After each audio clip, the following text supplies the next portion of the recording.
Nandiyan po ba si Jake? Ready na po ba siyang durugin ko? Aba, parang may ibubuga ka. Anong hero gagamitin mo? Clint po, top Cavite to. Top Cavite? Tara, subukan natin kung may ibubuga to. Puntahan natin sa pwesto. Guys, handa na daw siyang durugin ako. Baka puro angas ka lang ha. Anong puro angas? Makikita mo mamaya. Kabang-kaba ako sa ralo na to guys kasi Clint yung ginamit niya sa aking hero. Napanood niya yata dati nung natalo ko ng isang pro. Hindi ako pina-score ng pro player na yon at hindi ko matanggap sa sarili ko hanggang ngayon. Kaya naman hindi ko nahahayaang maulit yun muli. Palalapasin ko na lahat ng aking pagtitimpi. Hindi ko pa siya kaya ngayong early kaya kada low HP ako dumidiretso na ako pa uwi. Antayin niya lang mamaya sa 8 akin siyang itutupi. Halos hindi ako makalabas sa unang first tower ko. Pinipilit niya akong asimin hanggang sa uminit ang aking ulo. Kung mapapansin nyo guys, puno pa yung buhay niya. Sa akin paubos na. Ngunit sa gagawin kong estratehiya, kayo ay mamamangha. Nagkunwa-kunwarian akong naduduwag. Huli ka, Balbon. Papasok ka pa ha. Kahit na first blood ko na siya guys, tinatayuan niya pa rin ako sa labas ng tore. Nagiging matapang pa rin, animoy parang tigre. Napansin niyang isang one hit na lang ako dito kaya naisipan niya akong habulin. Bumitaw agad ako ng sibat upang siya ay takutin. Buong akala ko ligtas na sa paligid. Laking gulat ko, nandito pa rin siya umaali-aligid. Ang problema lang sa kanya guys, habol siya ng habol kahit alam niyang alanganin. Kapag binalikan kong muli upang hamunin, wala naman siya sa akin gagawin. Nung sinibat ko, sabay sinandal sa pader, dun ko siya inumpisang tuhog-tuhogin. Tunaw. Nang makabisado ko yung mga galaw niya guys, dun na nagsunod-sunod ang kanyang kamalasan. Uy, ba't ka dyan dumidikit? Ba't ka dyan dumidikit? Ba't ka dyan dumidikit, boy? Ultimo sa pagre-red lap niya, hindi ko tinatantanan. Kahit pa nakuha niya man, ang kapalit naman nun ay buhay niyang may katapusan. Hindi niya tong malilimutan kailanman. Sumabay pa siya! Bali palak item na nga pala ako dito pero nakukuha niya pa rin akong palagan. Kala mo talaga kanya akong maihigitan. Oh! Tumagos! Kung ano yung pinaranas niya sa akin kanina guys, yun naman yung gagawin ko sa kanya ngayon. Di ba nga tinatayo-tayuan niya lang ako? O ngayon, anong pakiramdam iho? Kung gusto mo, pasukin pa kita dyan sa loob ng base mo. Sabayan! Boom!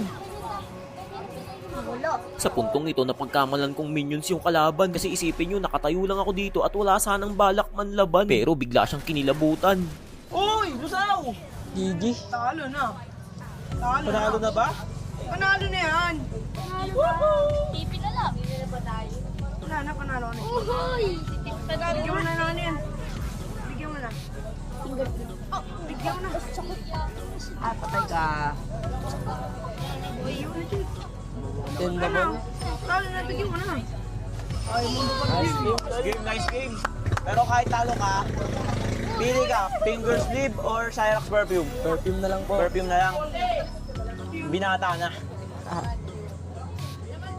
Guys, hindi niya pinili lang finger sleeve Cyrax. Ang pinili niya ay Cyrax perfume. Nice game, tol. Game done. Taas mo. Chamba? Guys, napakaraming nagtatanong sa akin bakit daw palagi ako win streak, bakit daw ang bilis kong makabalik sa top global. Kasi nga guys, tingnan nyo naman, puro MVP yung history ko.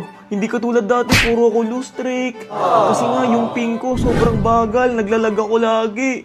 Hindi ko na alam yung gagawin ko ng mga panahon na yun guys. Buti na lang, natuklasan ko tong exit lag. Ito na rin yung ginagamit nila Bentings guys, nila Nax at iba pang mga content creator guys. Salamat exit lag. Simula nung ginamit ko to guys, talagang naging smooth bawat laro ko. Tapos ang kagandahan yan, pwede kang lumipat ng ibang server kahit saan mang panig ng mundo. Kita nyo naman, napakaraming iba't ibang bansa ang pwede nyong pagpilian kung saan nyo gustong pagraluan. Pero dahil kamukha ko si Kyrie, hinanap ko kaagad yung Indonesia. Pagpindot ko pa lang, sobrang bilis niya gumana. Ibig sabihin yan guys, pre-na-process niya na para mapunta kayo sa server ng Indonesia. Nang matapos to, naging smooth bigla at yung mga gameplay ko ay naging maganda. Tignan nyo naman yung signal ko guys, hindi na siya umaangat ng 10 ms, talagang stable lang siya sa 5 to 7 ping. Mapapasabi na lang talaga yung mga kakampi mo na ang galing. Try nyo ring i-download tong Exit Lab guys, tapos pag open nyo, buksan nyo agad yung MLBB, tapos try nyo yung mga ginawa ko. Promise, hindi kayong papahiya mga pre. Pwedeng pwede to sa mga naka-data connection or wifi. Subukan nyo na rin at itry. Grabe, pulit ako! Ang updi niya! Guys, mukhang malakas tong kalaban ko. Naka-jersey pa ng ML, oh.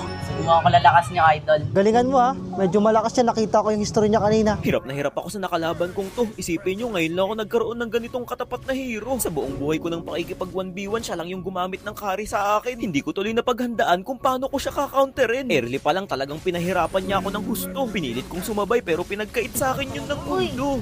Sakit niya. Kung mapapansin nyo sa kanyang itsura, sobra niyang kalmado. Level 6 na agad siya, level 4 pa lang ako. Kung nandito lang kayo mismo guys, makikita nyo yung coach ko, pawis na pawis. Kasi kapag natalo to sa bahay namin, agad siyang aalis.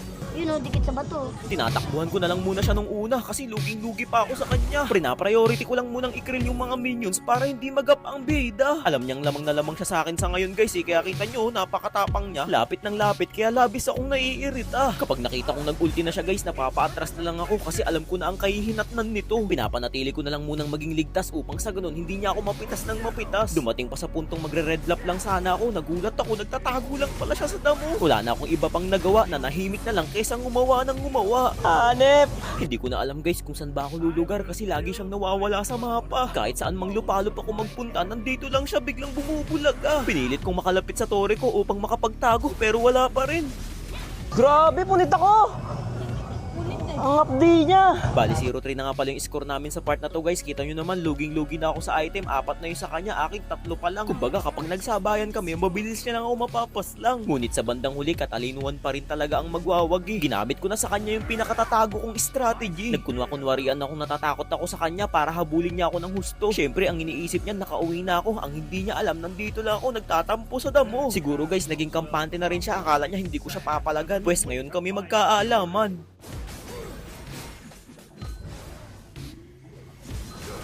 Woo! This one.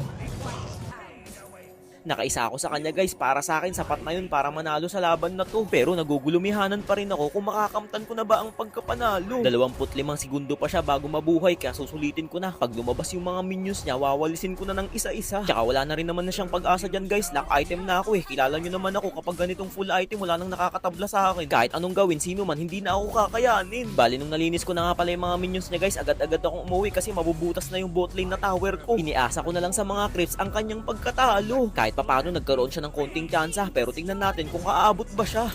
Tapos ba?